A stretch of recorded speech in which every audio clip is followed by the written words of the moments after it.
Sometimes we would walk at the mall, the people will be staring at us, and someone asked me, that's my girlfriend outside. I say, no, it's my wife. Then this black guy actually shake my hand and say, thank you. He's like, it's a good thing you're doing. Thank you very much. We decided to get married without telling my brother. I wish I could have just had a moment to say I'm sorry to him.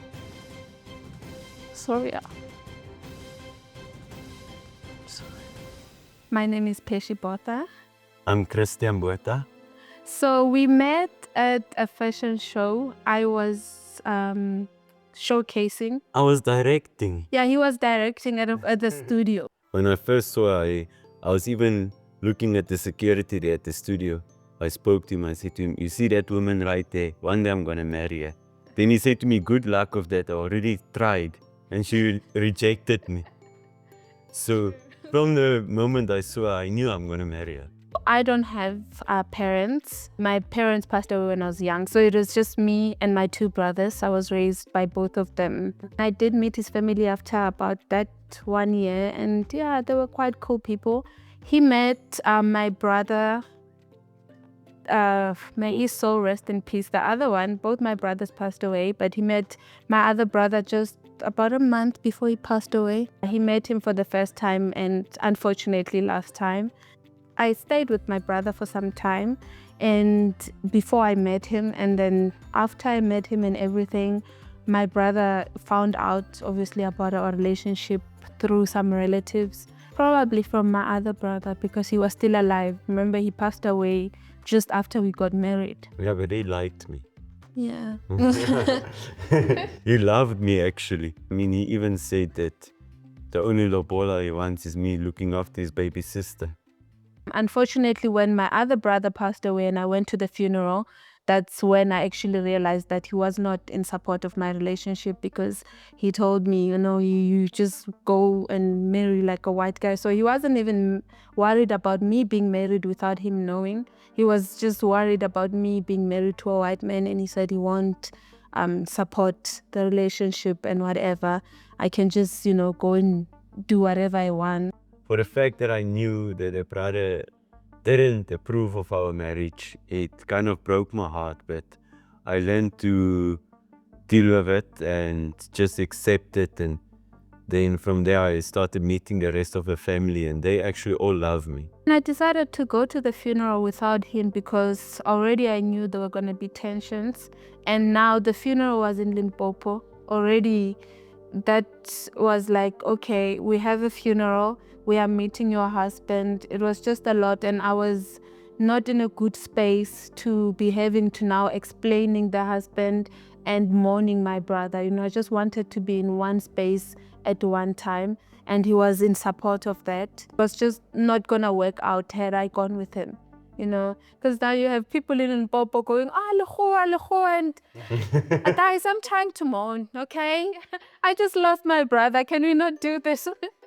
Because that's basically what happens. And now we are talking deep rural. It's people that will definitely have a cultural shock by the fact that my husband is a different race. Even in his absence, they kept mentioning it. So now you can imagine if he was there. It would have just been like disaster. Didn't make me feel good that the brother wasn't accepting me. Because even just before I met the aunt, I was so nervous that they were going to act the same way, but they accepted me. And they actually love me more than they love her. They call her the in-law and me the son. The reason why we decided to get married without telling my brother, I wanted to tell him, but I just figured there was going to be fights, And the thing is, my older brother, the second oldest, already knew about us being together, about us getting married and everything, and he was okay with it. And because of my relationship with my older brother, he understood that if we involve him, then it's just going to ruin the whole thing, because he never supported us to begin with.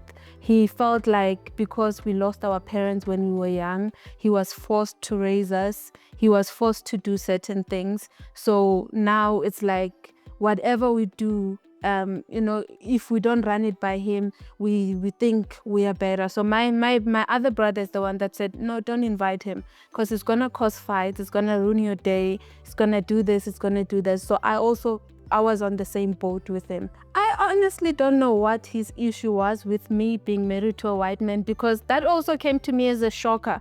So I think it was just to make the point sort of like solid. Now I'm not just angry that she got married, I'm angry that she got married to a white person. But he was not even racist, how I know him, he's not even racist, he's just a normal guy. So that also took me back. Her family and my family both, they actually said to me that I must just forget the fact that he doesn't approve of it, because we are not doing this to impress him, that for ourselves. Even her Adelaide brother that loved me, he told me I must just let it go. He said the important thing is you love Patie, focus on your marriage, don't focus on other people. That for me was the most heartbreaking moment to see, because she needed the moral support from her big brother, because he knew how close she was with the other brother, and and he couldn't be there for her as a big brother because he couldn't accept our relationship. We never got a chance to mend our relationship. I feel like it would have happened eventually. It just needed time. But unfortunately, we didn't have time. If there's anything I could say to my brother, if he could hear me, is that I was never mad at him. And I understand that he went through so much to raise us, and everything that we went through was just circumstantial. We just, we let the world get in between us. He had so much pressure on his shoulders, and I understand that he was so young when he raised us, and maybe that was a lot for him, and I'm sorry about that, but I was never angry at him. I didn't know how to approach him and talk to him about it. And I feel like he also didn't know how to come to me and speak to me about it. And if he could hear me now, honestly, I would say I'm so sorry about everything that happened. And I wish that he could have, I wish I could have just had a moment to say I'm sorry to him before he died. Sorry. Sorry.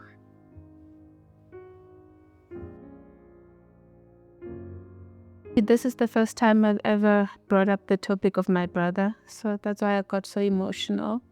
I never spoke about it when he was alive, and today was literally the first time I mentioned him since his passing.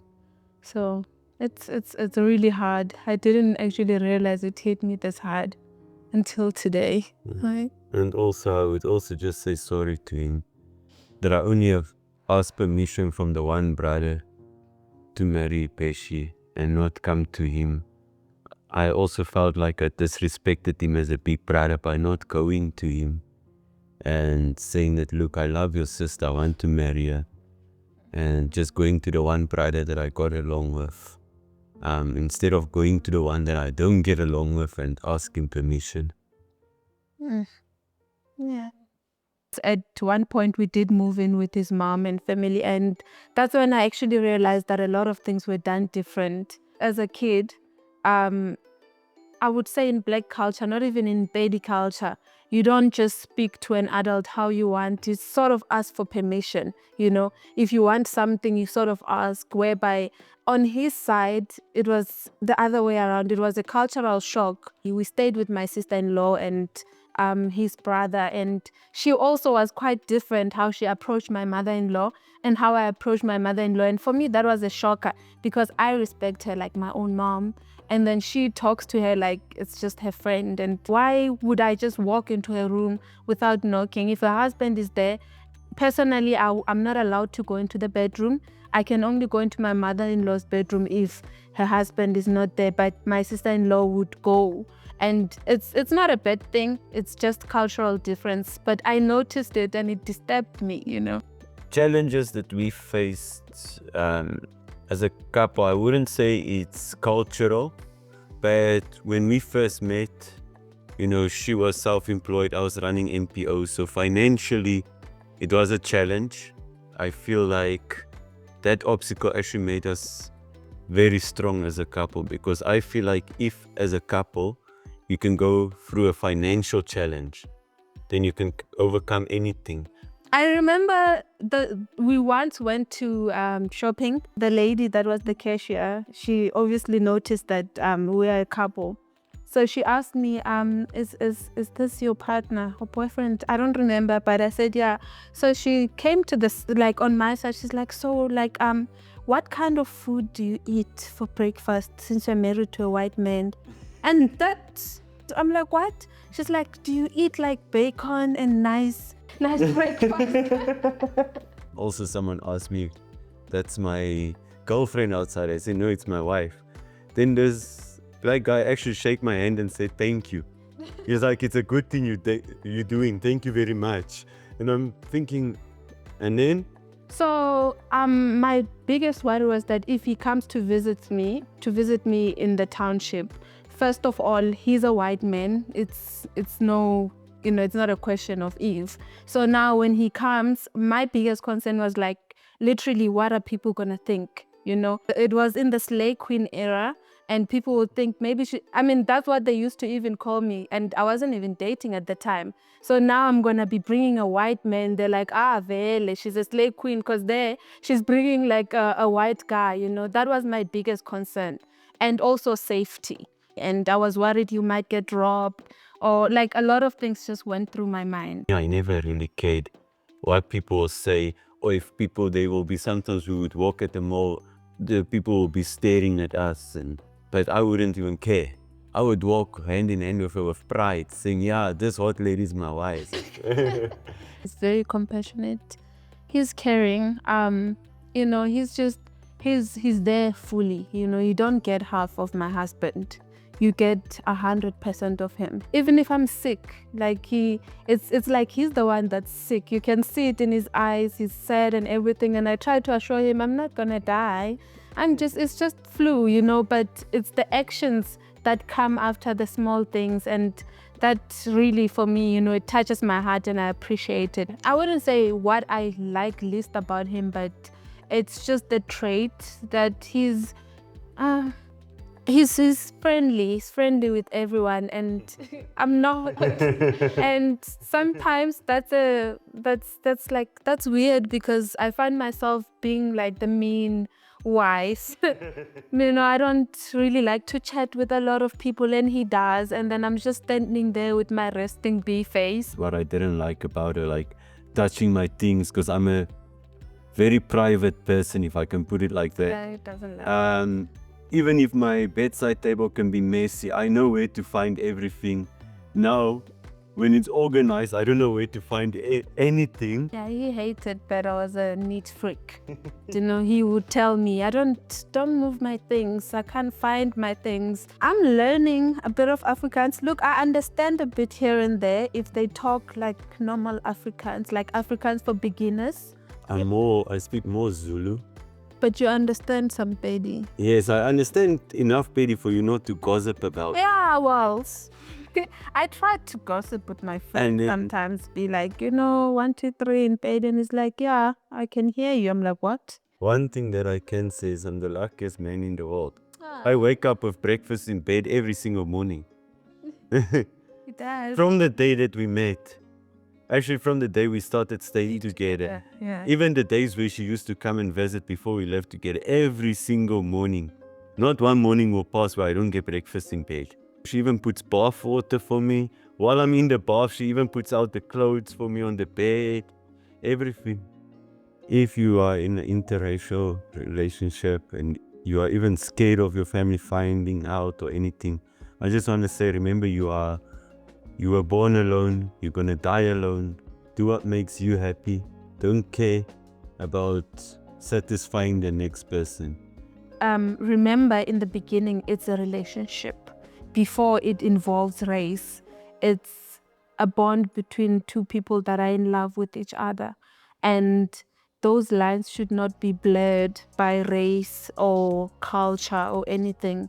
So before even involving culture and race into the relationship, remember there was two people that fell in love first, and always put that as the front of your relationship. Let that lead the relationship. Everything else you can tackle behind.